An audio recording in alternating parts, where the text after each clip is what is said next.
Hello students, I am Shivam Sahu. आज जो हम बात करने वाले हैं exercise 6.2 question number 10th and question number 11th। Okay, यहाँ पर क्वेश्चन नंबर 10th समझिएगा क्या लिखा हुआ है। Prove that the logarithm function is strictly increasing on 0 to infinity. आपको बोला गया है कि आपका जो लॉगरिथम फंक्शन होता है वह आपको प्रूव करके बताना है कि वो स्ट्रिक्टली इंक्रीजिंग होता है 0 टू इन्फिनिटी। तो यहाँ पर किस तरीके से इसे करते हैं आप समझिएगा।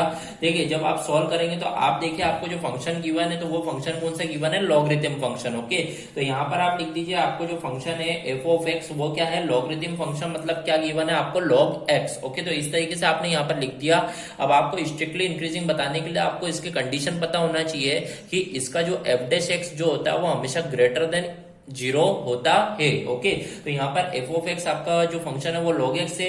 इसका जब एफ डैश एक्स फाइंड करेंगे तो लॉग एक्स का जो डिफरेंशिएशन होगा वो क्या होगा, 1/x। ओके, तो इस तरीके से आपने F dash x find out कर लिया है। अब आप देखिए, आपको यहाँ पर स्ट्रिक्टली इंक्रीजिंग बताने के लिए आपको ये जो एफ डैश एक्स आया वो हमेशा ग्रेटर देन 0 होना चाहिए। ओके, तो यहाँ पर इसका मतलब एफ डैश एक्स को ग्रेटर देन आपको 0 बताना है। तो एफ डैश एक्स आपका क्या है, 1/x से ग्रेटर देन क्या है, 0 है। ओके, तो यहाँ पर आप देखिए, यहाँ पर जो 1/x है तो यहाँ पे जो x की वैल्यू होगी फॉर दिस एक्स की वैल्यू के लिए आपको हमेशा पॉजिटिव होना चाहिए, value to be positive. Okay, value जो होना चाहिए एक्स की हमेशा क्या होना चाहिए, ग्रेटर देन होना चाहिए 0। यदि तभी ये 0 से बड़ा बनेगा।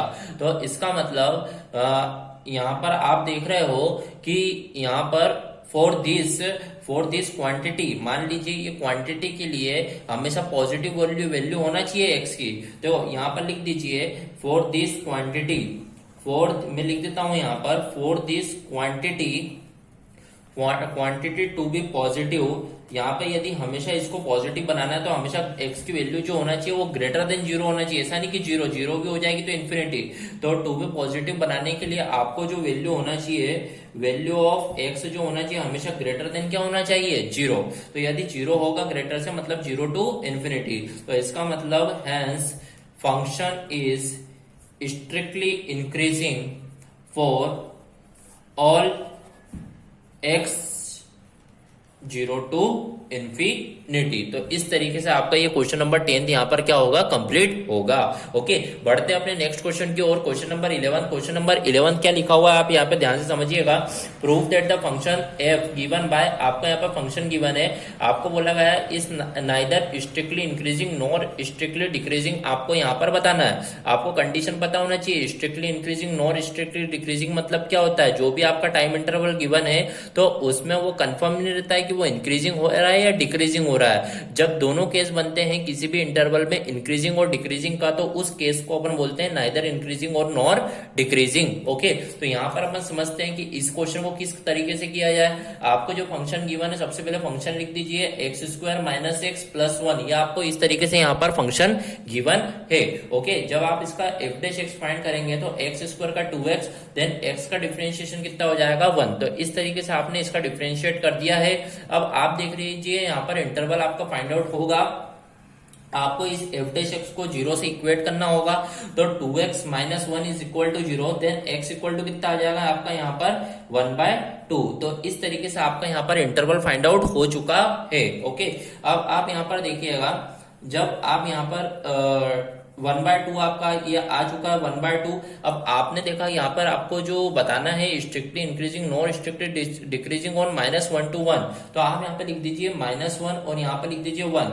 ये है माइनस इन्फिनिटी और ये है इन्फिनिटी। आपको ये -1 से 1 से बीच में आपको बताना है कि ये नॉन इंक्रीजिंग नॉर डिक्रीजिंग होगा। ओके, तो सबसे पहले मान लीजिए चेक कर लेते हैं माइनस इन्फिनिटी से लेकर 2 तक, 1/2 तक। ओके, तो यहाँ पर आप देखिए माइनस इन्फिनिटी से लेकर 1/2 तक आप चेक करें, फिर 1/2 से लेकर एक बार इन्फिनिटी तक चेक कर ले, 1/2 से लेकर इन्फिनिटी तक अपन एक बार चेक कर लेंगे। ओके, तो यहाँ पर आप देखिएगा माइनस इन्फिनिटी से 1/2, तो 1/2 से इधर देखा जाए तो 0। तो यदि एफ डैश एक्स में अपन यहाँ पर 0 रखेंगे तो 2 0 0 तो -1 बचेगा। मतलब एफ डैश एक्स आपका माइनस के फॉर्म में आएगा, मतलब लेस देन 0 आएगा।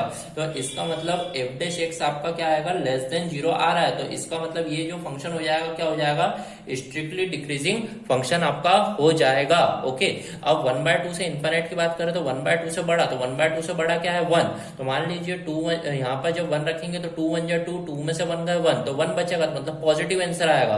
तो f डैश x जो आएगा आपका यहाँ पर वो क्या आएगा, ग्रेटर देन 0। तो इसका मतलब स्ट्रिक्टली क्या हो जाएगा, इंक्रीज। तो आप देख रहे हैं 1/2 से -1 के बीच में आपने देखा यहाँ पर इंक्रीज डिक्रीजिंग हो रहा है, और यहाँ से यहाँ तक देखा आपने क्या हो रहा है यहाँ पर इंक्रीजिंग। तो इसका मतलब इंक्रीजिंग और डिक्रीजिंग दोनों हो रहा है। तो इसका मतलब हेंस आप बोल सकते हैं फंक्शन